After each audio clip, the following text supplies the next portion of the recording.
Various রেসিপিতে মুরগির মাংস রান্না করে খেয়েছেন, তবে আজকের এই স্পেশাল চিকেন কষাটা এতটাই মুখরোচক আর সুস্বাদু হয়, একবার খেলে আমি নিশ্চিত আপনি এর স্বাদ ভুলতে পারবেন না। আমি যেদিন চিকেন কষা রান্না করি সেদিন আমি মাস্ট পরোটা তৈরি করি, কারণ পরোটার সাথে এই চিকেন কষাটা খেতে এতটাই মজাদার বলে বোঝানো যাবে না। তো let's get cooking and welcome back to Dilshahara world. আজকের চিকেনটা আমি পাকিস্তানি মুরগি দিয়ে করছি। আপনার পছন্দ মতো যে কোনো ধরনের চিকেন দিয়েই কিন্তু এই কষাটা তৈরি করতে পারবেন। ফার্স্ট প্রসেসে যেটা করব, চিকেনটাকে সব ধরনের মশলা দিয়ে খুব ভালো করে ম্যারিনেশন করে নেব। 1 মুঠোর মতন দিয়েছি পেঁয়াজ বেরেস্তা। এখন আমি 1 টেবিল স্পুন করে দিচ্ছি লাল মরিচ গুঁড়া, হলুদ গুঁড়া, ধনিয়ার গুঁড়া এবং 1 টেবিল স্পুন দিচ্ছি লবণ। রান্নার ফার্স্ট প্রসেসে লবণটা একটু বুঝিয়ে দিতে হবে, কারণ পরে আবার চাইলে চেক করে দিতে পারবেন। আর লবণ হচ্ছে যে কোনো খাবার টেস্ট কিন্তু একদমই নষ্ট করে দেয়। এখন আমি 2 টেবিল স্পুন করে দিচ্ছি কাঁচামরিচ বাটা, পেঁয়াজ বাটা এবং আদা বাটা। আর 1 টেবিল স্পুন করে দিচ্ছি রসুন বাটা এবং জিরা বাটা। এখন 1 কাপ দিয়ে দিচ্ছি রেগুলার রান্নার তেল। কাঁচামরিচ বাটার পরিবর্তে চাইলে আস্ত কাঁচামরিচ ভেঙেও দিতে পারেন, এতে করেও কিন্তু খুব সুন্দর একটা টেস্ট বের হবে। এখন চিকেনের সাথে মশলাটাকে খুব ভালো করে মিশিয়ে নেব। মশলাটাকে এমনভাবে মেশাতে হবে যে চিকেনটা দেখলে যাতে মনে হয় যে চিকেনের অর্ধেকই রান্না হয়ে গিয়েছে। তো এখন একটি ঢাকনা দিয়ে ম্যারিনেট করা চিকেনটাকে রেস্টে রেখে দেবো 30 মিনিটের জন্য।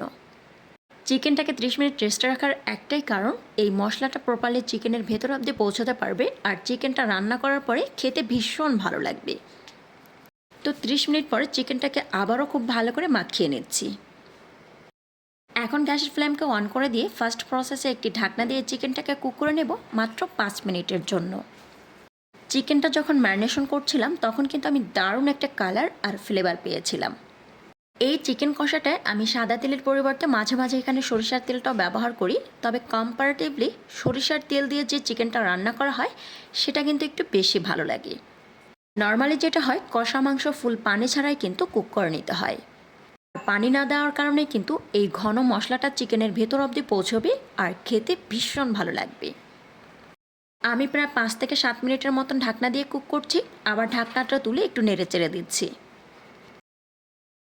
একটা আলুকে 4 ভাগ করে দিয়ে দিচ্ছি, যেহেতু কষা মাংস আলুর ভেতরে প্রপারলি মশলাটা পৌঁছবে আর আলুটা খেতে ভীষণ ভালো লাগবে। যারা খেতে চান না তারা চাইলে স্কিপ করতে পারেন। আর 5-6টি দিয়েছি কাঁচামরিচ, এতে করে খুব সুন্দর একটা ফ্লেভার পাবেন। বিশ্বাস করেন, কষা মাংসের যে একটা ঘ্রাণ আর টেস্ট, এটা কিন্তু বাসায় কুক করে না খেলে বুঝতে পারবেন না। চিকেন কষাটা কুক করতে আমি চুলার আঁচকে একদম হাই বা লোতে রাখিনি, একটা মাঝামাঝি লেভেলে রেখেছি। যেহেতু চিকেনে পানি ব্যবহার করব না, আর তাছাড়া চিকেন থেকে যে এক্সট্রা একটা পানি বের হয় এটাতেই কিন্তু প্রপার চিকেনটা কুক করা হয়ে যাবে। 5-6টি এলাচ দিয়েছিলাম, এতে করে কিন্তু খুব সুন্দর একটা ফ্লেভার পাবেন। অসাধারণ একটা কালার আসছে ঈদে সাদা পোলাওয়ের সাথে, এটা একবার সার্ভ করে দেখতে পারেন, ভীষণ মজাদার হয়।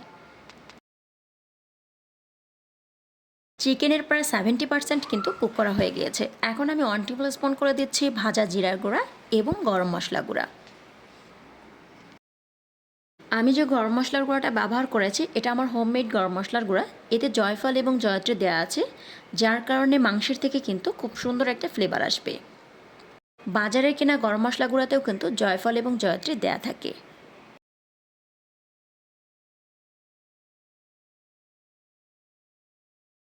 বলেছিলাম চিকেন কষাতে কোনো ধরনের পানি ব্যবহার করব না, কিন্তু আমি এখানে হাফ কাপের মতন পানি ব্যবহার করছি, তাও কিন্তু ফুটন্ত গরম পানি।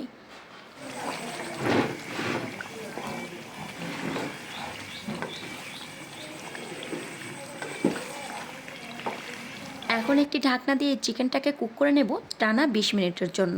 এই 20 মিনিটের মধ্যে চুলার আঁচ কিন্তু একদম লো ফ্লেমে থাকবে। চিকেনের লুকটা কতটাই ইয়াম্মি লাগছে নিশ্চয়ই দেখতে পাচ্ছেন। আশা করছি আসছে ঈদে এই সুন্দর চিকেন কষা রেসিপিটি সাদা পোলাওয়ের জন্য অবশ্যই রেডি করবেন। এখন আবারও এই চিকেনটাকে কুক করে নেব 10 মিনিটের জন্য। চিকেনের গায়ে গায়ে মশলা, আর তাছাড়া চিকেন কষা মানেই তো একটু ভারী মশলা। সবাইকে অগ্রিম ঈদের শুভেচ্ছা, ঈদ মোবারক। আশা করছি ভিডিওটি আপনাদের কাছে অনেক ভালো লেগেছে। ভালো লেগে থাকলে অবশ্যই আপনার ফ্রেন্ড এবং ফ্যামিলির সাথে শেয়ার করবেন। আপনারা দেখছিলেন দিলশাহারা ওয়ার্ল্ড। এরকম সুন্দর সহজ এবং সুস্বাদু রেসিপি পেতে অবশ্যই দিলশাহারা ওয়ার্ল্ডের সাথে থাকবেন। ভিডিওটি ভালো লাগলে একটি লাইক করবেন এবং চ্যানেলটিতে সাবস্ক্রাইব করে পাশে থাকার আমন্ত্রণ করছি। আবারও দেখা হবে নতুন কোনো এপিসোড নিয়ে। আল্লাহ হাফিজ।